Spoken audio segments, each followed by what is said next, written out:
Iran के आगे America के सरेंडर करते ही इजराइल बुरी तरीके से बौखला उठा है। खबर है कि अचानक ईरान के साथ जंग रुक जाने से इजरायली पीएम नेतन्याहू के पैरों तले जमीन खिसक गई है। मीडिया रिपोर्ट्स के मुताबिक नेतन्याहू को डर सता रहा है कि हर मोर्चे पर अगर जंग इसी तरीके से खत्म हो गई तो उसके करप्शन के केस फिर से खुल जाएंगे और उसकी गद्दी खतरे में आ जाएगी। इसलिए नेतन्याहू ने ट्रंप से ये साफ कहा है कि ईरान के साथ डील में लेबनान को नहीं रखा जाएगा और इजराइल लेबनान पर जंग जारी रखेगा। इजरायली पीएम नेतन्याहू अपने आप को जंग का लीडर मानता है। उसका नजरिया ग्रेटर इजराइल बनाने पर ज्यादा फोकस करता है और इसी मकसद के लिए नेतन्याहू सिर्फ जंग ही करना चाहता है। अब ईरान के साथ जंग रुकने से उसे बहुत तगड़ा झटका लगा है। जैसे ही डोनाल्ड ट्रंप ने ईरान के खिलाफ हमले 2 हफ्तों के लिए रोकने का ऐलान किया, वैसे ही इजराइल में सियासी हलचल तेज हो गई। ऊपर से भले ही नेतन्याहू का दफ्तर कह रहा है कि वो इस फैसले का सपोर्ट करता है, लेकिन अंदर खाने की कहानी कुछ और ही बयां कर रही है। टीआरटी वर्ल्ड न्यूज की रिपोर्ट के मुताबिक ईरान के सामने अमेरिका के झुकते ही नेतन्याहू के पैरों तले जमीन खिसक गई है, क्योंकि ये जंग सिर्फ बॉर्डर पर नहीं बल्कि नेतन्याहू की सियासत से भी जुड़ी हुई है।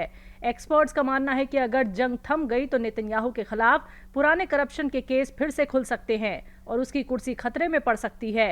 यही वजह है कि इजराइल ने एक चाल चली है। नेतन्याहू ने साफ किया है कि ईरान के साथ अगर कोई डील होगी तो उसमें लेबनान शामिल नहीं होगा। यानी एक तरफ ईरान के साथ जंग रोकने की बात तो दूसरी तरफ लेबनान में हमला जारी रखने का प्लान है।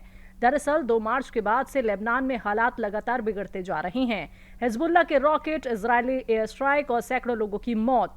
और अब जब अमेरिका पीछे हटता दिख रहा है तो इजराइल अकेले ही मोर्चा संभालने की तैयारी में है। नेतन्याहू के ऑफिस ने कहा है कि 2 हफ्तों के इस सीज फायर में लेबनान शामिल नहीं है। रिपोर्ट में बताया गया है कि इजरायली एयरफोर्स ने सुबह करीब 3 बजे के बाद से ईरान में कोई हमला नहीं किया है। इस बीच इजरायली फौज का कहना है कि वह लेबनान में हिजबुल्लाह ग्रुप के खिलाफ अपनी लड़ाई जारी रखे हुए है। ये बात वाज़ेह रहे कि ट्रंप ने अपने सीज फायर से जुड़े बयानों में लेबनान का जिक्र नहीं किया।